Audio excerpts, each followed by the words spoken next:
एक नौकर बाजार में घूम रहा है, किसी ने पूछा भाई क्या चाहते हो, उसने कहा नमक चाहता हूँ। ठीक है, थोड़ी देर में उसको नमक मिल गया, क्योंकि ढूंढोगे तो मिल ही जाएगा, दुनिया का बाजार है। वो नमक वापस आया, उसने अपने मालिक को दे दिया। बताओ नौकर को क्या मिला? नौकर की चाहत पूरी हो गई, पर उसमें नौकर को क्या मिला? नौकर तो नौकर का नौकर ही रह गया ना।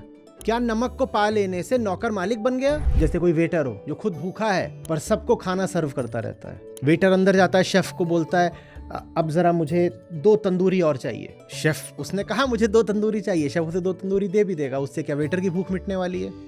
ऐसी हमारी कामनाएं हैं। आप बोलते हो आपको फलानी चीज चाहिए, पर आप जो कुछ भी पाते हो उससे आपकी भूख नहीं मिटती। नमस्ते सर। जी। सर, गीता में हमने सीखा कि अगर हम सत्य मांगेंगे तो हमें सत्य मिलेगा, और हम झूठ मांगेंगे या भ्रम मांगेंगे तो हमें भ्रम मिलेगा। हमें ये बात बहुत अच्छे से समझ में आई जब आपने समझाया। पर इसी से मुझे एक चीज और ध्यान में आई कि जितने भी हम यूट्यूब पे या इधर उधर जो मोटिवेशनल स्पीकर्स हैं उनकी बातें सुनते हैं, तो वो इसी शायद चीज का गलत इस्तेमाल करते हैं, और कुछ उनमें से कुछ हमें गीता भी पढ़ा रहे हैं। तो वो हमें ये बोलते हैं कि आप अफर्मेशंस यूज करो, आपको जो चाहिए वो मिल जाएगा। और फिर वो कुछ इस तरह की लैंग्वेज यूज करते हैं, जैसे you can do it, whatever you want you will get it, you just need to repeat every day in the morning and night, keep saying whatever you want, you will get it eventually.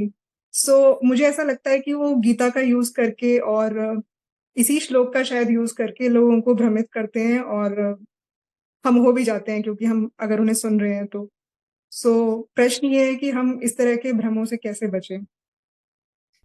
वो जो बात कह रहे हैं वो ठीक कह रहे हैं, पर वो बात डिस्क्लेमर लगाए बिना कह रहे हैं। कह रहे हैं कि जो तुम चाहोगे, दिल से चाहोगे, वो किसी ना किसी रूप में घटित हो जाएगा। वो ठीक है। बात यह है कि अहम अगर बने बैठे हो तो जो कुछ भी चाहोगे वो अहम के अनुरूप ही तो चाहोगे ना। चींटी बनकर के अगर मांगोगे तो क्या मांगोगे? चींटी के अनुरूप ही तो कुछ मांगोगे। शक्कर का एक दाना मांग लोगे और क्या मांगोगे? गुड़ की फैक्ट्री तो मांगोगे नहीं। और अगर फैक्ट्री मांग भी ली तो गुड़ की ही मांगोगे, हीरे जवाहरात की तो मांगोगे नहीं। समझ में आ रही बात? तो हमारी समस्या इस बात से और जटिल हो जाती है कि हम नहीं जानते कि हमारी कामनाएं हमारे अहम का ही प्रक्षेपण मात्र होती हैं।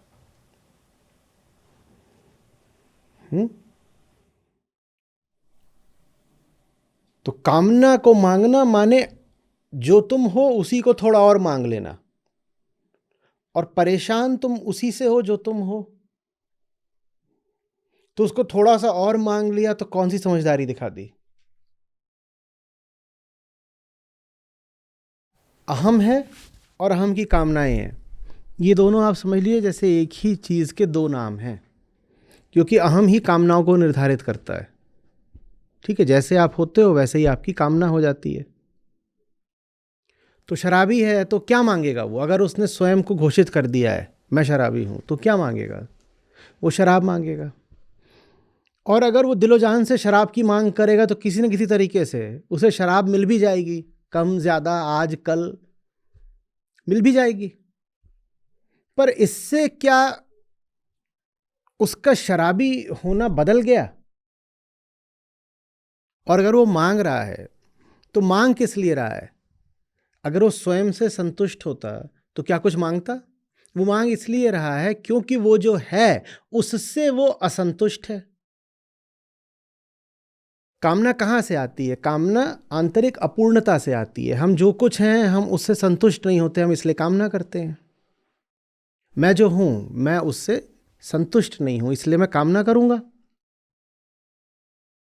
लेकिन मैं जिसकी कामना करूंगा वो मेरा ही प्रतिबिंब है, तो मुझे मैं ही थोड़ा और मिल जाएगा, पर मैं से तो मैं बहुत असंतुष्ट था, परेशान था, तो मैं जिससे परेशान था मुझे वही और मिल गया। मैं जिसके होने से संतुष्ट नहीं था वो मुझे थोड़ा और मिल गया। बात समझ रही हैं आप? जी जी सर। तो इसलिए हमने कहा कि बहुत सोच समझ के मांगना होता है। समझना पड़ता है कि मांगने की जरूरत ही क्यों है। मांगने की जरूरत इसलिए है क्योंकि जो तुम हो वो ठीक नहीं है। तो इसीलिए ऐसा कुछ मत मांग लेना जो तुम्हें बहुत प्यारा लगता है। कामी मांगे काम, लोभी मांगे दाम, गाते हो ना आप? जो बने बैठे हो वैसे ही कुछ मांग लोगे, और जो तुम बने बैठे हो उससे तुम खुश हो ही नहीं, तो जो मांग रहे हो वो आ गया तो भी खुश कैसे हो जाओगे? ये समस्या है सारी। बाकी ये तो एक तथ्य है कि आप किसी चीज के पीछे हाथ पांव धो करके पड़ जाओ, लगा दोगे प्रयास, तो संभावना तो बनी जाती है कि हो सकता है जो आप वस्तु चाह रहे हो वो वस्तु आपको हासिल हो जाए। प्रश्न लेकिन ये है कि आपको वस्तु थोड़ी ही चाहिए थी, आपको तो संतुष्टि चाहिए थी उस वस्तु से। वस्तु मिल गई, संतुष्टि तो मिली नहीं, क्योंकि आपको ये पता ही नहीं था कि कौन सी वस्तु मांगनी है। जो मांगा वो मिल गया, पर उस से जो मांगा वो नहीं मिला, मांगी हुई चीज से जो चाहते थे वो नहीं मिला। इसको में ऐसे कहते हैं कि कामना तो पूरी हो गई, आप पूरे नहीं हुए, तो आपको क्या मिला? हम जब भ्रम में होते हैं, हम जब कोई पहचान पकड़ के बैठे होते हैं, हमें जब आत्मज्ञान नहीं होता, जब हम स्वयं को नहीं समझते, तो दो काम एक साथ होते हैं। पहला, कामना उठती है, और दूसरा भ्रमित कामना उठती है। कामना जब भी उठेगी उसके साथ खतरा यह रहेगा कि बड़ी भ्रमित होगी, तो फिर एक बड़ी अनहोनी घट जाती है। कामना अगर है और उसके पीछे आपने प्राण लगा दिए तो कामना पूरी हो जाएगी। और हम थोड़ी देर पहले कह रहे थे ना कि कामना का पूरी न होना एक समस्या है, पर कामना का पूरा हो जाना बड़ी भारी विपत्ति है। आपने नशा कर रखा हो, उस नशे में आप कुछ मांग लें, आपने जो मांगा वो आपको मिल जाए, तो सोचिए कितनी विपत्ति हो जाएगी। पता नहीं क्या मांग लिया आपने और वो मिल भी गया। हम सब नशे में ही तो हैं। जो स्वयं को नहीं जानता वो एक प्रकार के भीतरी धुंधलके में जी रहा है, कोहरे में जी रहा है, एक नशे जैसी हालत है।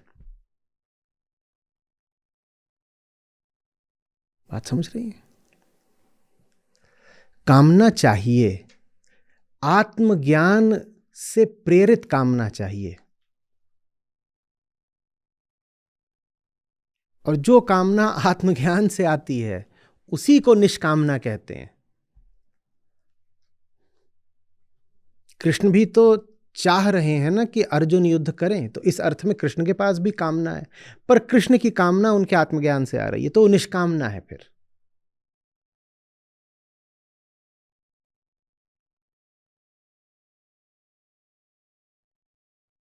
तो जो कहते हैं लोग कि देखो जान लगाकर किसी चीज के पीछे चलो, वो बात गलत नहीं कहते, बस बात अधूरी कहते हैं। और अधूरी बात कई बार बहुत खतरनाक हो जाती है। अधूरी बात खतरनाक होती ही होती है। किसी भी चीज के पीछे जान नहीं लगा देनी होती। सबसे पहले स्वयं से पूछना पड़ता है कि किस चीज के पीछे जान लगाऊं, मैं कौन हूं, और ऐसा क्या है जीवन में जिसको जीवन ही समर्पित किया जा सकता है। जीवन कोई सस्ती चीज है क्या? मेरे पास जीवन के अलावा और क्या है बताओ? तुम्हारे पास जो महंगी से महंगी चीज है उसका क्या मूल्य बचा अगर जीवन ही नहीं बचा? बोलो। जीवन सबसे महंगी चीज है ना हमारे लिए, सबसे मूल्यवान। तो ऐसे ही थोड़े जीवन को किसी भी चीज को समर्पित कर देंगे, ऐसे ही थोड़ी जिंदगी भर किसी भी चीज, किसी भी कामना के पीछे दौड़ते रहेंगे। पहले समझना पड़ेगा ना कि मुझे कुछ चाहिए ही क्यों। और जब दिखाई दे जाए कि क्या है चाहने लायक, तो फिर उसको दिलोजान से चाहेंगे। जब दिखाई पड़ जाए कौन सा रास्ता है चलने लायक, तो फिर उस पर अथक चलते रहेंगे। तो ये जो मोटिवेशन और सेल्फ हेल्प वाला पूरा उद्योग है, ये पिछले 50-100 सालों में ही ज़्यादा पनपा है। अमेरिका से शुरू हुआ था। कंज्यूमरिज्म और कैपिटलिज्म से इसका संबंध है, पैतृक संबंध है।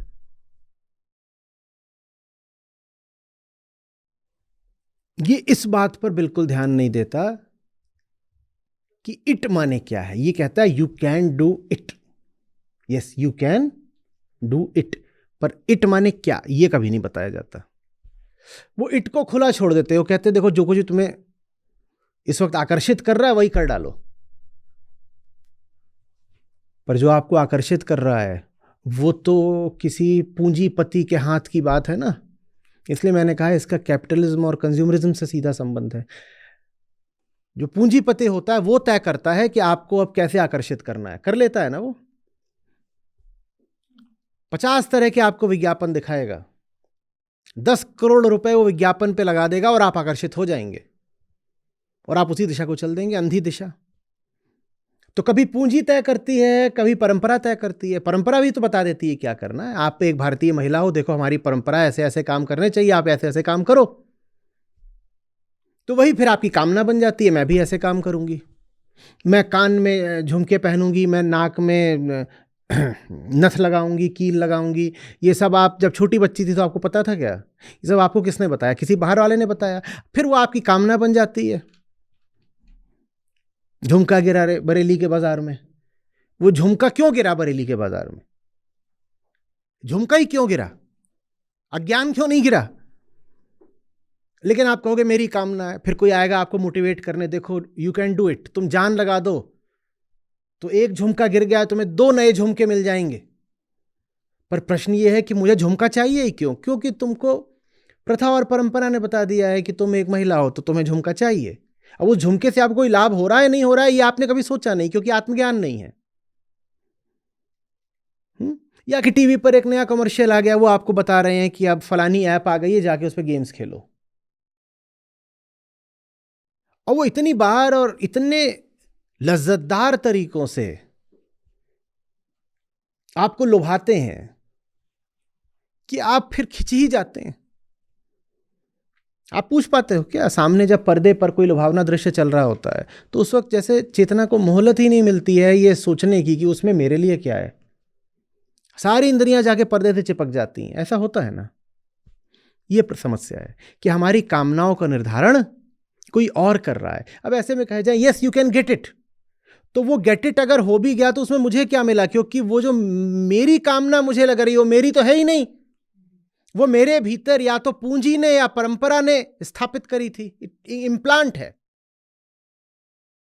मेरे भीतर, उसको इम्प्लांट किया गया। वो एक तरह का प्रत्यारोपण है, वो मेरा नहीं है।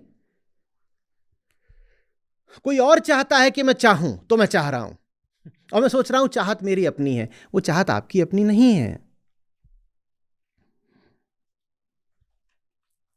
एक नौकर बाजार में घूम रहा है, किसी ने पूछा भाई क्या चाहते हो?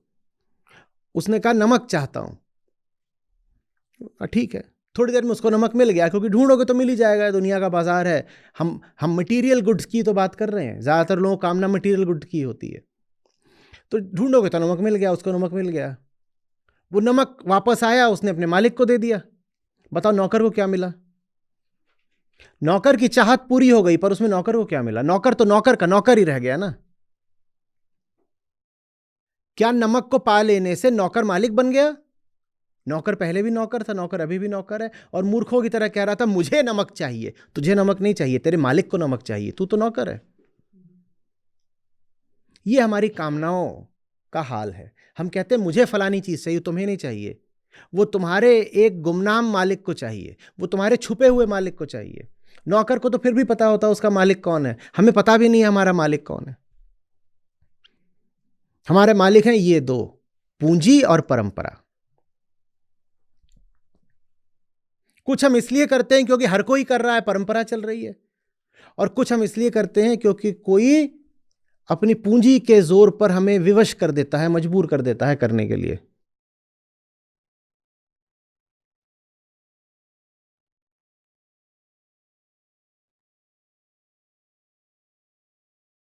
और ये दोनों अक्सर एक दूसरे की गलबहियां करके चलते हैं, पूंजी और परंपरा। धर्मगुरु और सेठ, इनकी जोड़ी इतिहास में हमेशा बहुत अच्छी रही है। चर्च और कैपिटल बिल्कुल साथ साथ चलते थे, चर्च और मोनार्की साथ साथ चलते थे। और दुनिया में जहां भी पाओगे वहां तुम सेठ को और जो धर्मगुरु है उसको एकदम एकता में पाओगे। और इनके साथ एक तीसरा और जुड़ जाता है, कौन? राजनेता, पॉलिटिशियन। तो इनकी जो तिकड़ी है वो एकदम अमर अकबर एंथोनी हो जाते हैं, मस्त। नेता, धर्मगुरु और सेठ, तीनों का एक ही काम है, आप में कामनाएं जागृत करते रहना।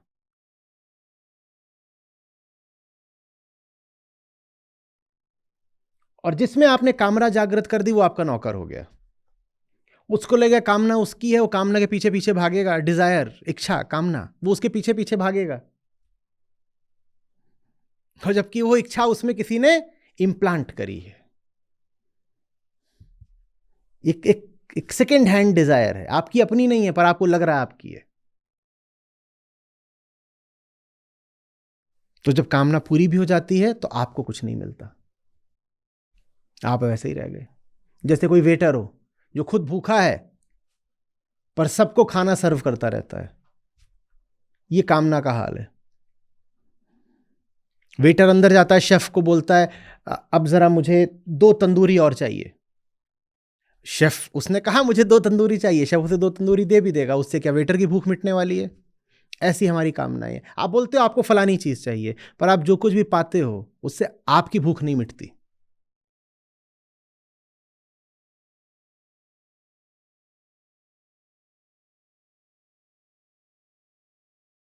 अपनी मौलिक कामना, the original desire, the fundamental need, उसको खोजना बहुत जरूरी है।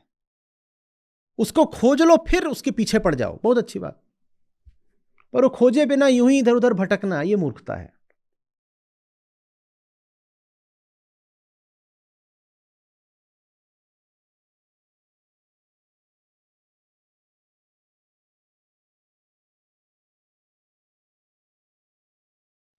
सर, सांसारिक कामनाएं तो समय के साथ बदलती गई। हमेशा ऐसे ही दिखा है कि बाहर के प्रभावों से अलग अलग कामनाएं आती हैं और हम उसके पीछे भागने लगते हैं।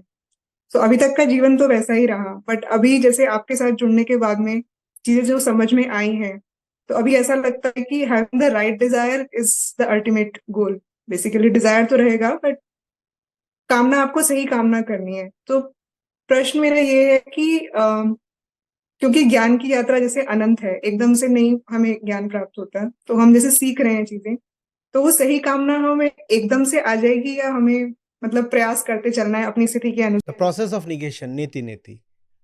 कामना तो उठती ही रहती है लगातार, क्योंकि ये जो पूरा हमारा तंत्र एपरेटस है ये बना ही अपूर्ण है। तो ये कुछ ना कुछ मांगता रहेगा। आपको अब पूछना पड़ेगा कि क्या ये कामना सचमुच मेरे काम की है?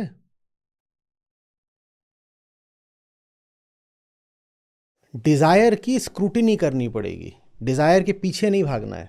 डिजायर तो आएगी, डिजायर को फ्री पास नहीं दे देना है। हाँ, आई हो तो ठीक है, चलो तुम्हारा अब अनुगमन होगा। जब जब कामना उठे तो न तो उसको पूरा करने भाग लेना है, न तुरंत उसका दमन, सप्रेशन कर देना है। उसको हाथ में लेके देखना है कि वाह बेटा, अब दिल क्या चाह रहा है। वाह, ये अब नई नई एक आरजू उठी है भीतर। उसको देखो देखो, देखते जाओ। ज्यादातर आरजुएं, कामनाएं इतनी नकली, इतनी उथली होती हैं कि उनको गौर से देख लो तो मुंह छुपा के भाग जाती हैं। पर अगर कोई कामना ऐसी है जो सारी तहकीकात, पूछताछ के बाद भी बची रहती है, तो वो कामना फिर शायद आत्मिक है, मौलिक है, ओरिजिनल है। हमारा काम ना उसको स्वीकार करना है ना अस्वीकार करना है। हमारा काम उसको जानना है। जब कामना उठे तो उसे जानो, बहुत शांत बैठ जाओ, कामना से कहो हाँ आ जाओ, तुम भी बैठ जाओ, टेबल के इधर मैं बैठा हूं, टेबल के उधर तुम बैठ जाओ, आमने सामने चाय पीते हैं बैठ के।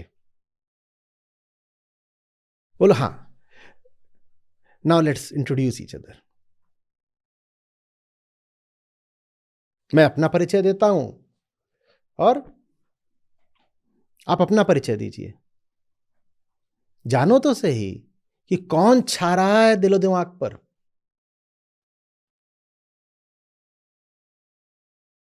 बिना जाने कैसे किसी की संगत कर लोगे, बिना जाने कैसे किसी पर इतना भारी इन्वेस्टमेंट कर दोगे कि अब मैं इसी चीज के पीछे पीछे चलूंगा। ये तो एकदम अंधा निवेश हो गया ना।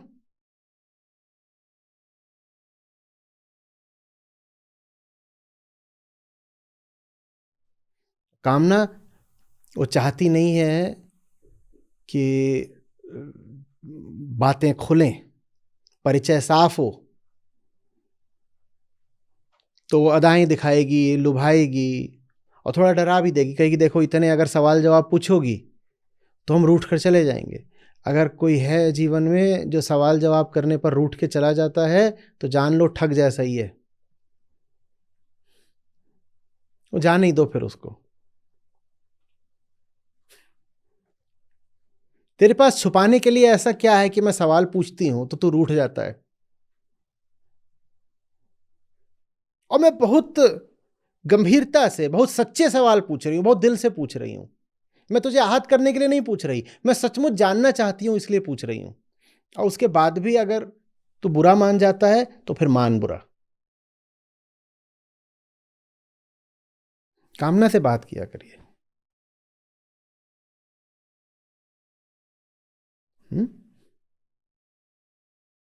सच्ची कामना खोजने के सफर पर मत निकल पड़िएगा। कुछ ऐसा नहीं है कि आपको कामनाओं की कमी है इसलिए आप कामना खोजने निकल पड़े। आपके पास तो टोकरे भर भर के कामनाएं हैं ना, हम सभी के पास होती हैं। तो इतना ही पर्याप्त है कि जो कामनाएं हैं उन पर स्कैनर लगाइए, उनसे बात करिए। Would you please introduce yourself? कौन हो, कहां से आए हो, पूंजी से आ रहे हो, परंपरा से आ रहे हो, कहां से आ रहे हो? अच्छा अच्छा अच्छा, फलाने नेता के यहां से आ रहे हो। किसने तुम्हें जन्म दिया बताओ तो? किसने तुम्हें भेजा है हम पर राज करने को बताओ तो?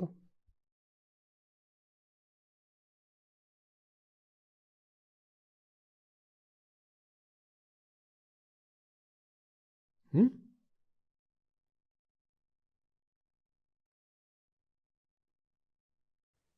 धन्यवाद सर।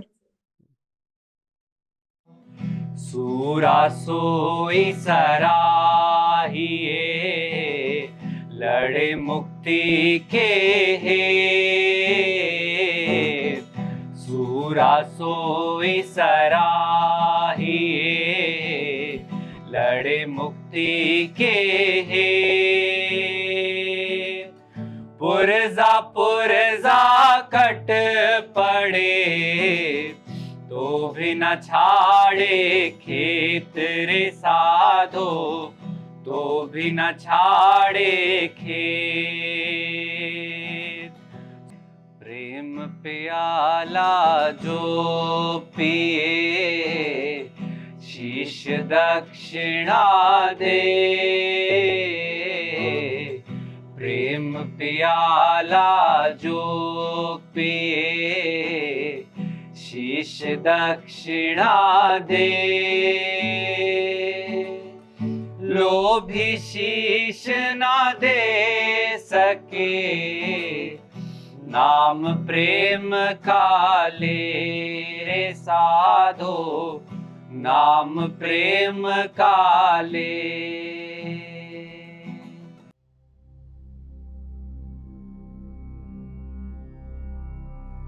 नमस्ते, मेरा नाम दिव्या है, मैं पुणे से हूँ और एक एनिमल लिबरेशन एक्टिविस्ट हूँ।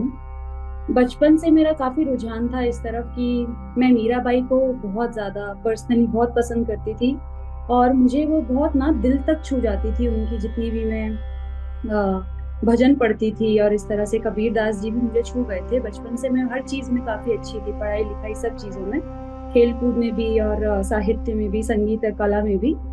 लेकिन मैं समाज की जैसे जैसे मैं जवान होने लगी, मुझे समाज की सारी बातों में घेर लिया गया। शादी करनी ज़रूरी है, लड़की दुर्बल होती है, उसको अपने पति का सहारा होना चाहिए, नहीं तो पिता का सहारा होना चाहिए, अकेली नहीं जा सकती, अकेली नहीं कर सकती कुछ चीज़ें। तो ये चीज़ें थी और मैं इसमें फंस गई। मैं जब मैं 19-20 साल की थी, मैं इन चीज़ों में फंस गई और करियर बनाने निकल पड़ी और काफ़ी ग्लैमरस मेरा करियर भी रहा है और उस दौरान काफ़ी मैं इन चक्करों में भी पड़ी रही कि हाँ, लड़का जीवन में बहुत ज़रूरी होता है, एक जीवन साथी बहुत ज़रूरी है, शादी वगैरह। लेकिन जब आचार्य जी मुझे मिले और मैं उनके सत्रों से जुड़ने लगी, पहले यूट्यूब वीडियोस देखती थी 2 साल तक, उसके बाद जब सत्रों से जुड़ी तो मुझे एक हौसला मिला कि मैं सही रास्ते पर थी और गुमराह की गई हूँ। और जब मैं इस रास्ते पे वापस आने लगी तो अपना काम जो है मैं उसे बहुत शिद्दत से करती हूँ और मैं मिस नहीं करती आचार्य जी के सेशंस, क्योंकि उसी से मुझे वो एकमात्र जरिया है जहाँ से मुझे बहुत ताकत मिलती है। तो ये ताकत मुझे मिलती रहे, इसके लिए आचार्य जी का बहुत बहुत धन्यवाद।